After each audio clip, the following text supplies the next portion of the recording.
Monsieur le Président, Mesdames et Messieurs les President, honourable members, I had an opportunity during the last plenary session in Strasbourg to listen to your ideas and your expectations on the single market. So it is a great honour for me to be able to come back to you, and an element of congratulation to you as well, because a few weeks ago we have been able to draft certain recommendations, and we now have a strategy that has been adopted by the College, a strategy on the single market. So it's an honour for me to present to you before the members of the European Parliament, and it was your ideas that fed into the debate and that helped develop the text that I'm going to be presenting to you. In times of economic uncertainty and commercial tensions, then the single market has to be our strength.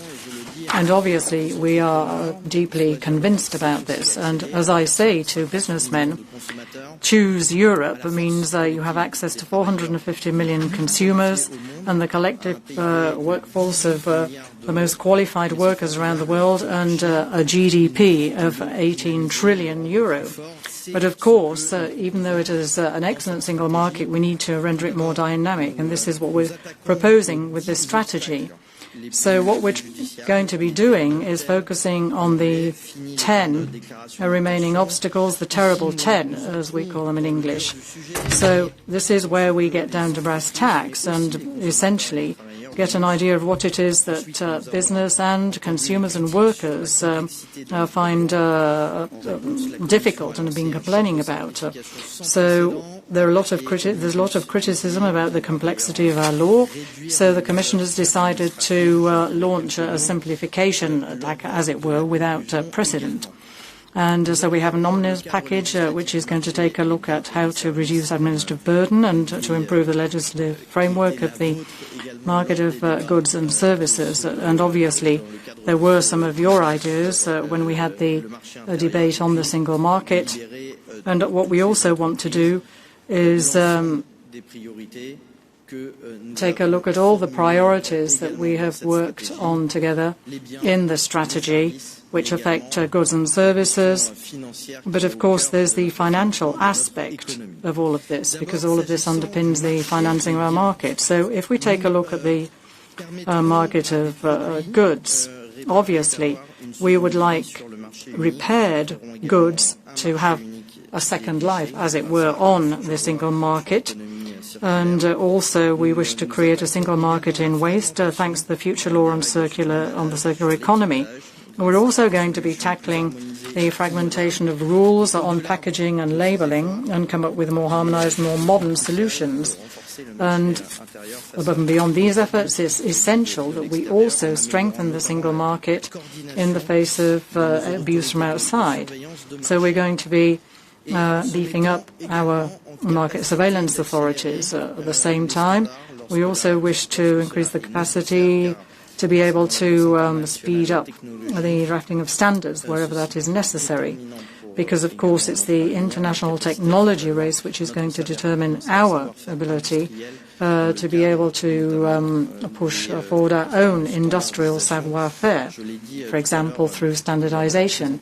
And on the occasion of introducing this strategy to the College, standardization is essential. And the Commission would like to obviously avail of indirect competences here so that we can obviously encourage the standardization bodies to become more active and act more swiftly.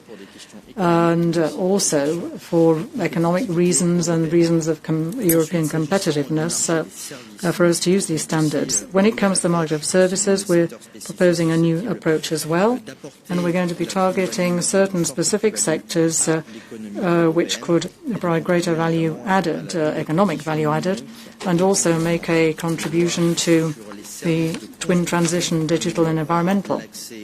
The law on construction services will improve access to the cross-border market, and then the European law on deliveries will also modernise the rules in the postal sector and on parcels.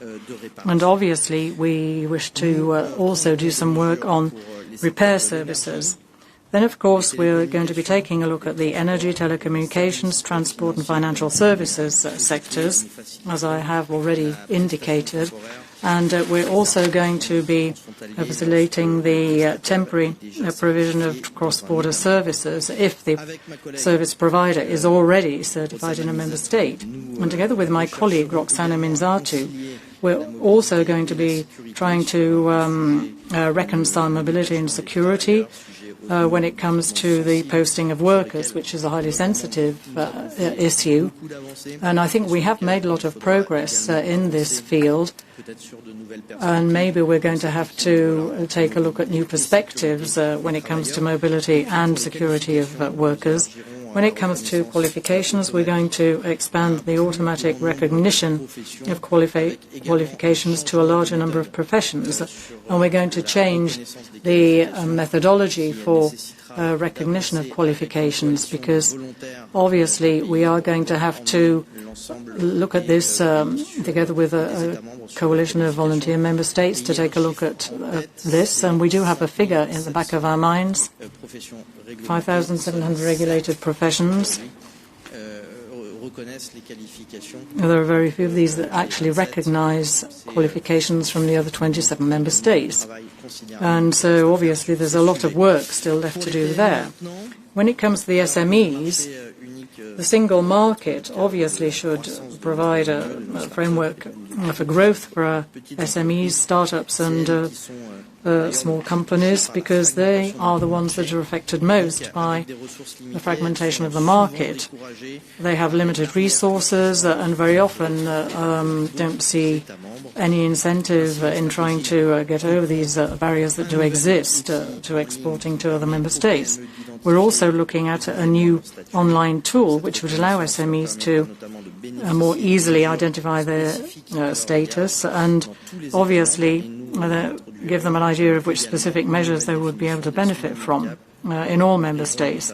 We're also going to be introducing a new definition of small mid-caps, and we will open up some of the advantages that are granted to SMEs, in particular those companies that have the perspective of growth in the single market. And they're the ones that do provide growth in areas a long way from the capital, for example, and they do allow a whole entrepreneurial ecosystem to survive, especially in towns and cities which are going through economic difficulties. So these are the actions that have been announced by the European Commission, and but the success of the strategy obviously will depend on its implementation. Member states obviously are going to have to ensure their participation and play a role in respecting European law.